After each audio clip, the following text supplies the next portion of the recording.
Hey there, Bible buddies. I've got another Bible review for you today, and this one is a King James Version produced by Harper Row Publishers.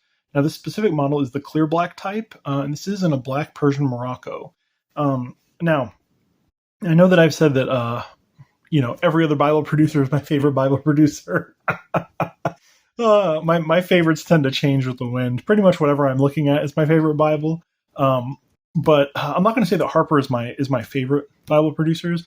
I will say, though, that Harper and Row Publishers did produce some really outstanding quality Bibles. And you will see that this Bible is going to have a lot of features that are still available even today, a lot of carryover features that are available today. And this one, if I read the codes correctly, it appears to be a 1964 edition, which it's pretty outstanding considering how old it is, that it had all the kind of same features that you see today. So yeah, let's go ahead and take a look at it. I'll move this guy over a little bit.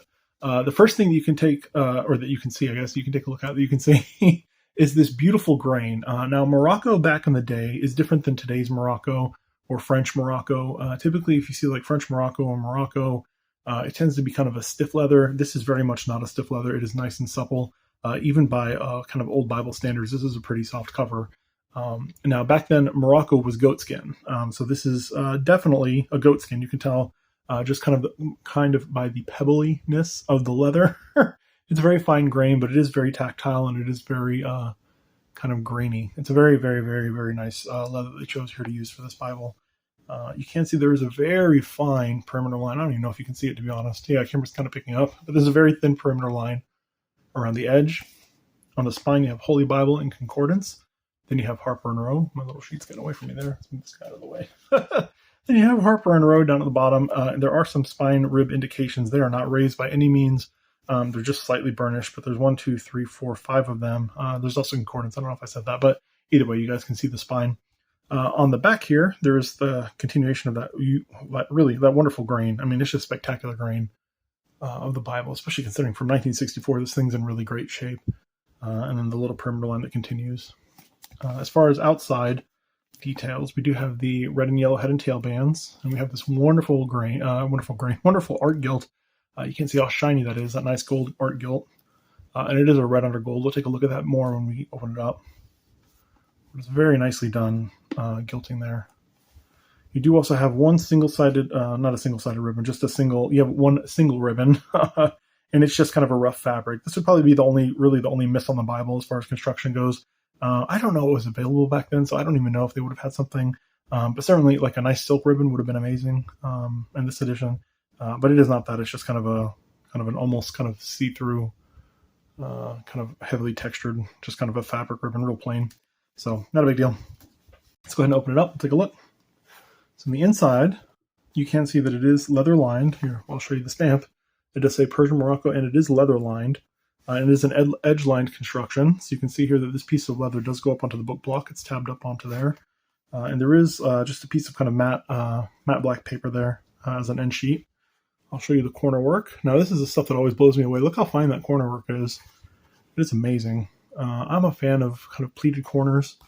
But it seems like these older Bibles always did a much tighter job with their corners. You almost like can't even see any of the corner work, because it's pressed so smoothly. But you get that nice leather line in the back as well, and then that only that stamping was the only thing there as far as details on the inside go.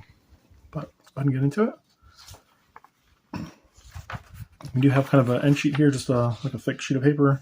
There is a light sheet of paper here. I don't know that was in there, but I have no idea why that was in there. Maybe they just had that at the beginning to preserve the paper or something. I don't know. I don't know why they did stuff like this back in the day. Sometimes you see this, like if there's a color print, they'll do this because the ink back in the day would have leached into like the paper from the other side, or kind of burned it like an acid burn onto the paper from the opposite side. So they would put something like this just to prevent that. But I don't know why they put it in this one, because if I remember correctly, there's no illustrations. But there is a nice little dedication here, handwritten. And then you have these two more sheets of kind of thicker paper, and these do feel kind of coated, like a coated paper. So this probably had to dry for quite some time before they closed the Bible. We have a blank sheet there. Then we have the title page for the Holy Bible. And you can see here that it was produced by Iron Spottiswood, I'm assuming, for Harper and Row. But Iron Spottiswood is a publisher that's been around for, or was around for quite a while, and they produced some very nice Bibles, actually. Got my fan going, so it's blowing all the pages up.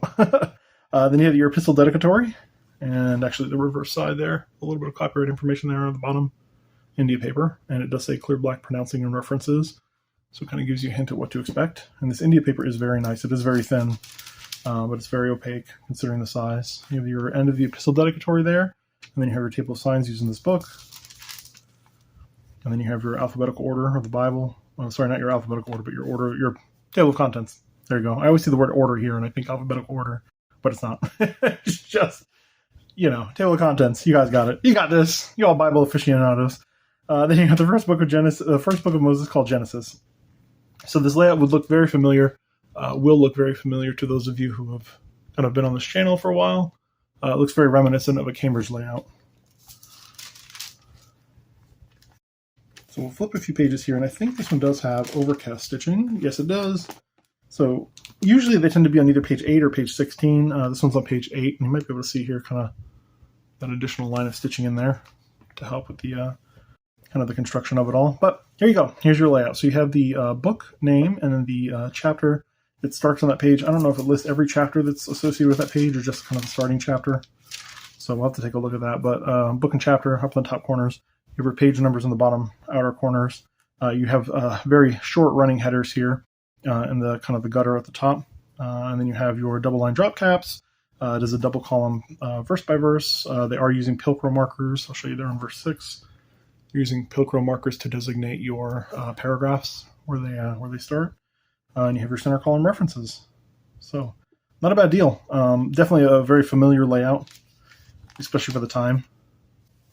So here you can see that there is a range indicated. So you have Psalm 5 through 7. So they do the range of chapters that are at least starting on that page. Not so much ending because here's the end of chapter 4, and then I have it listed. But you can see the beautiful art gilt here. On the side, there is a little bit of bleed on the art gilt, but that's okay because back in the day, they didn't really apply it the same way that they do now. So seeing a little bit of kind of overflow like that under the page edge is totally fine. And to me, it's kind of endearing because I'm sure this was a hand-done process. And that just kind of helps to kind of remind me that somebody actually put this together with some love.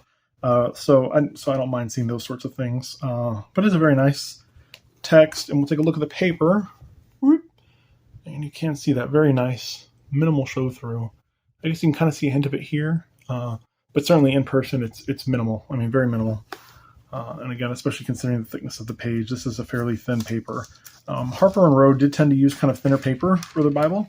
Man, I'd say maybe low 20s, maybe 22, 24 GSM. This is a very thin paper. And that's one of the reasons why it's not my favoriteest Bible.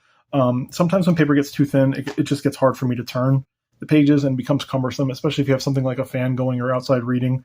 The pages tend to just, go all crazy, and it just makes a mess of things. So I prefer like slightly thicker paper. I'd rather take a chunkier Bible with thicker paper. That'll kind of behave better than a thinner Bible that's going to kind of give me headaches.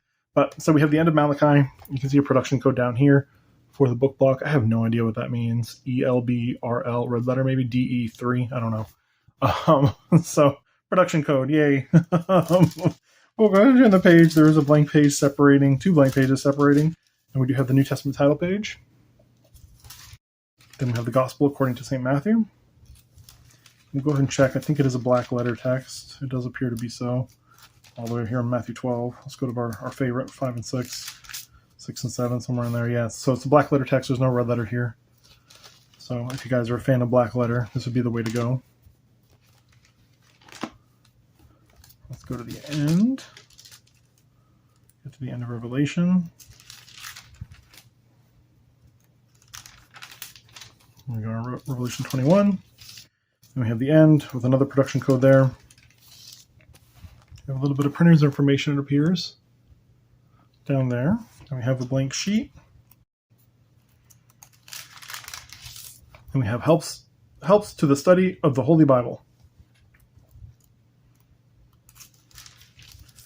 And then we have your table of contents, and I'll show you. This will kind of show you all the features that there are. Summaries of each book, it looks like. And this is kind of cool, summary and analysis of the apocryphal books. And then just some summaries of the kind of all around, I guess, New Testament. It's interesting they have the apocryphal books because this does not have the Apocrypha, but it's kind of nice to see that they they include these kind of summaries. So even if you don't have the Apocrypha, you can kind of get a feel for the flavor of the Apocrypha, kind of what it was about, what it was talking about, without having maybe access to it in your Bible. So here is I'll show this to you guys, kind of the summaries. There you are. I'm kind of flip through it a little bit. Here's the greater prophets, the New Testament, the epistles of Paul. Looks like some pretty decent study helps. So they have some charts and things here throughout, which is nice. And there is a concordance. Let's see if we can get to the title page of that. So there we have the end of the kind of the helps, and that's the end of the Revelation, the summary of it. Then we have a concordance. Yep. I'll show it to you guys. There's your concordance.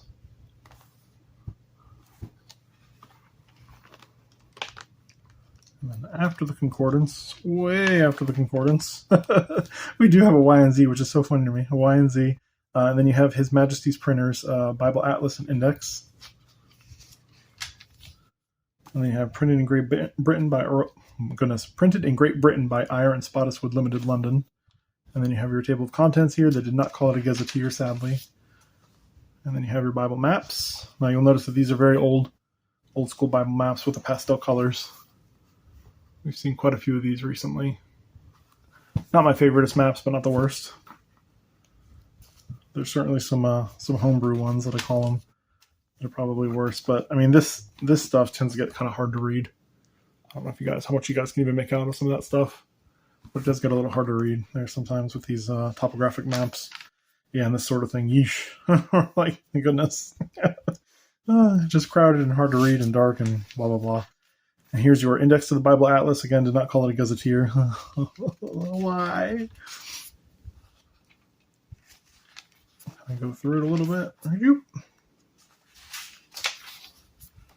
That's the end of it. And you have your production code down there. WH1495X.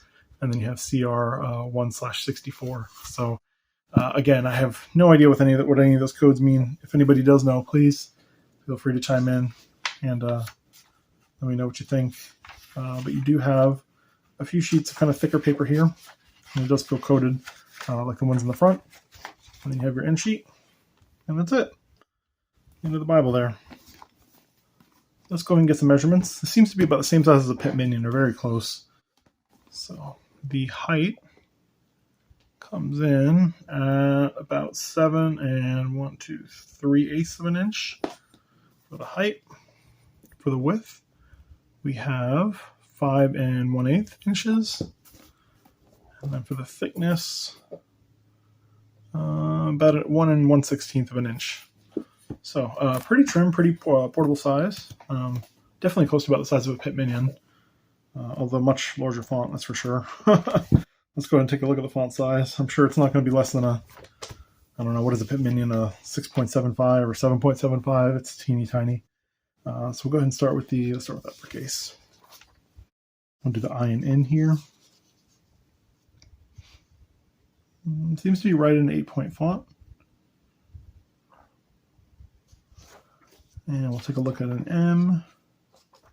Maybe an N and N. We'll start with the 8-point font. Lowercase seems to be a little bit bigger. Right about a 9-point font for the lowercase versus Times New Roman. So I would say a 9-point font, only because obviously there's more lowercase letters than uppercase letters. So I would say a 9-point font in comparison to Times New Roman for the lowercase letters. Definitely a nice portable size. Definitely beautiful paper. A little bit on the kind of bone colored. Well, I don't know. Maybe a little cream. Actually, it looks more creamy. This paper obviously is oxidized over the years, so the color's there's a little bit of color variation from page to page. But it is a very nice paper nonetheless. A nice India paper. And it is fairly opaque given the thickness of it. So yeah, nice paper. Definitely nice cover option. Nice red on gold art gilt. Nice all around. Just a nice Bible. So if you guys are interested in Harper Row Bibles, definitely I would check them out. They did make other. Obviously, they started with King James Version, but if I remember correctly, Harper Row also did the RSV, and I think they did one other translation. I can't remember for the life of me. It might have just been the RSV, maybe, I don't know. But definitely, they had a run there where they had some really, really, really exquisitely produced Bibles.